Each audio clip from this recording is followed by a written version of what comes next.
On Wednesday the 3rd of June 2015, the police listed Marlon Perry, otherwise called Duppy Film, of Phillipsfield in Yala, St. Thomas, as wanted. Their release stated that Perry, who is of dark complexion and about 173 centimeters, or 5 feet 8 inches tall, is wanted in connection with murders and shootings in the parish. He is being urged to turn himself into the police immediately. He is said to frequent the areas of Poorman's Corner, Logwood, Pondside, and Golden Grove in the parish. Perry's journey of becoming the nation's most wanted man had begun, and he went on to haunt many with terror for more than 6 years. Teach them! Always make sure the message reach them! Perry had a speech impediment as a child, which, according to family members, made him an outcast in the community, which eventually led to him becoming a criminal. He was just one of those kids who always getting picked on. Him did stammer. He was small and could not fight, so they used to beat him up a lot, his aunt recounted. I remember one time him gamble and win, and then beat him up and take away him money. She said her nephew promised that when him grow big, him a go kill them. While there is no certainty that Duppy Film got even with those who mocked and teased him as a boy, he certainly became the killer he promised to become.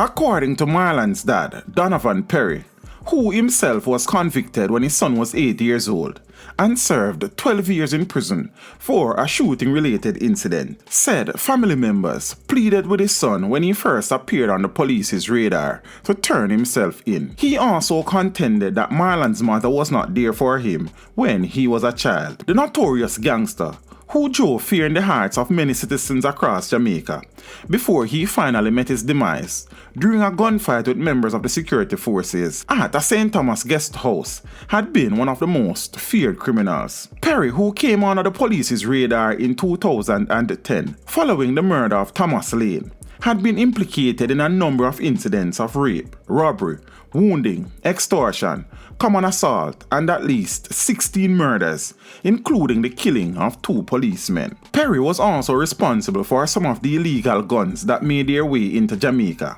As police said, he was a major player in the thriving drugs for guns trade, operated by criminal outfits between Jamaica and Haiti. He was said to be deep in his beliefs and the practice of obeah.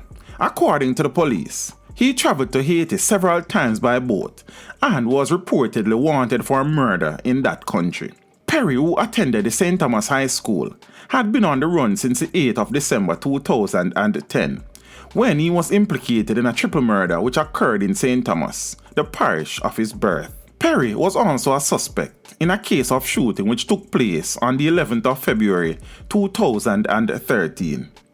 On the 22nd of December 2015, he was identified as the perpetrator behind the brutal slaying of 2 policemen, Corporal Kenneth Davis, who was assigned to the Protective Services Division, and Constable Craig Palmer, who was assigned to the Kingston Western Division. The officers were gunned down while at a shop in Poorman's Corner, St. Thomas, while playing dominoes. At the time of the incident, then Commissioner of Police Dr. Carl Williams expressed outrage and vowed to bring the perpetrators to justice.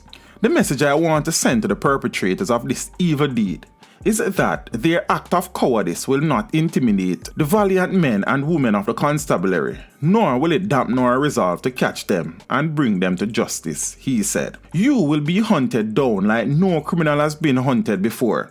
You will be caught and made to pay for this terrible crime. My solemn promise to the families of these 2 slain officers is that no stone will be left unturned until these murderers are found, Williams added. Additionally, Perry was blamed for the death of former National Works Agency parish manager for St. Anne, Theo Blake, who was shot in St. Thomas on the 27th of March 2017. Blake was a nephew of a senior police officer. The police had set up several dragnets to trap Perry, but he was able to elude them on numerous occasions. One of these occasions rose to national prominence when it was alleged that a politician may have aided his escape, as the word on the ground was that Perry had received assistance from a major political figure and had fled the island. The man gone, and the police and soldier know, is him boss who big in politics arranged the boat and moved him after he hid out on the south coast, a source claimed at the time. Perry made life difficult for the police. He kept changing his features. Sometimes he had a beard, the next moment he was clean shaven.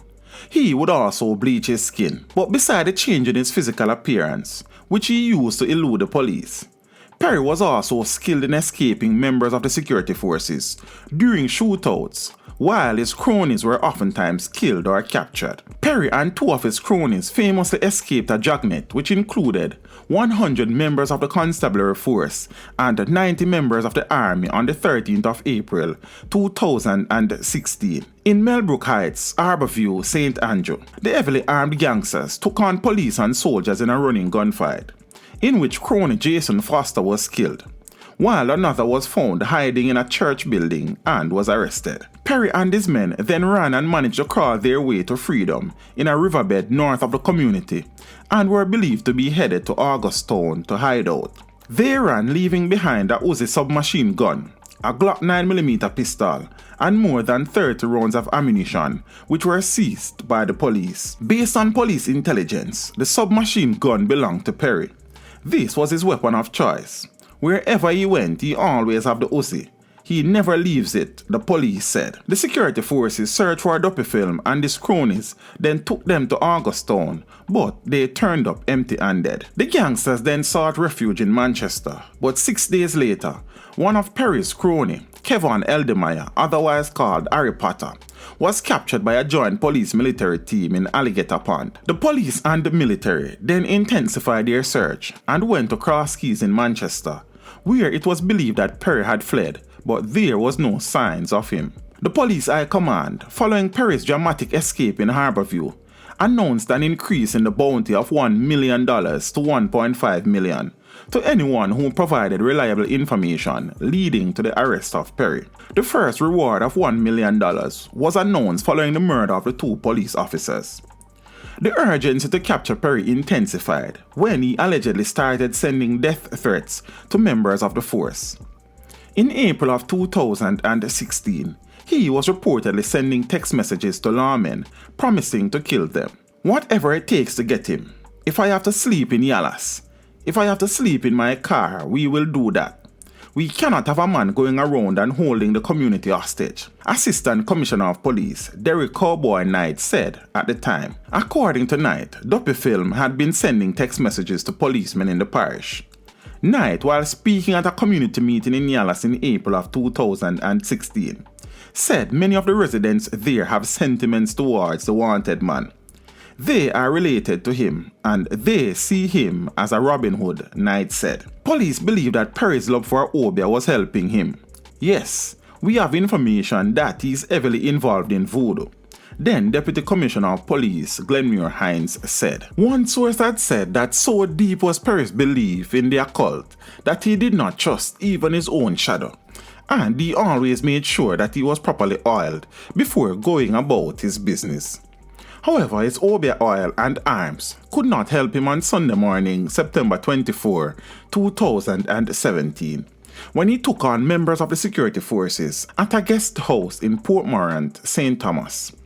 This time he was on the receiving end, killed by the weapon that he lived by. As he lived, so he died, clutching the gun, his favorite tool in a long reign of terror. Perry, 27 years old at the time, and the reputed leader of the Duppy Flames gang, met his end in a hail of police bullets at the Al-Shamar guest house when he engaged cops in a shootout around 10:40 a.m. and was killed. Two men were taken into police custody and an AK-47 rifle and 2 pistols along with a fake gun were recovered from the scene. Duppy Films' last night was spent in the beachside guest house before he was surprised by cops. He occupied an air-conditioned room and had a big screen television for his entertainment. Acting on intelligence, the police went to the property where a shootout ensued. Duppy Film was shot on the ground floor of the 2-story building. He was seriously injured and was pronounced dead at the Princess Margaret Hospital. Cops said it appears Duppy Film had just eaten a meal of fish when he was surprised by them. It is believed that 2 of his soldiers ran from the scene while Duppy Film,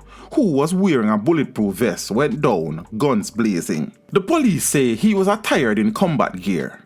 He was wearing a camouflage top, not the newer type. And yes, we recovered a bulletproof vest from him, said the police. In October of 2017, the Firearm Licensing Authority confirmed that one of the weapons found in the possession of Perry was registered to a licensed firearm holder. In a bizarre twist, news broke in early November of 2017 that Perry's family was struggling to bury him, as unlike other notorious gangsters, there was to be no splendor at his funeral. The family admitted that they were struggling to finance the funeral. We would want to send him off in chariot and with family all in limousine, but we can't afford it, said Duppy Film's aunt, Madge Marie Perry. On Sunday the 12th of November 2017, soft wails, which gradually got louder, could be heard coming from the halls of the Lloyd Seventh-day Adventist Church in St. Thomas, where the funeral service for Perry was held. Though family members and other well-wishers sang at the top of their voices,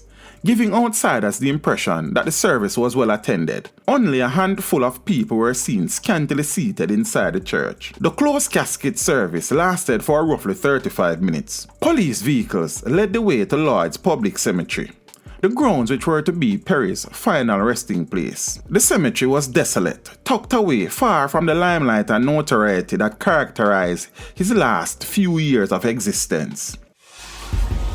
Teach them! Hey, yo, hello! Send the message and make it reach them. It's teach them. Right here, Warlord representing. Thank you for watching. Please leave a comment below. Remember to like and share the video. Don't forget to subscribe for more awesome content. Follow me on social media and check out the suggested videos on screen.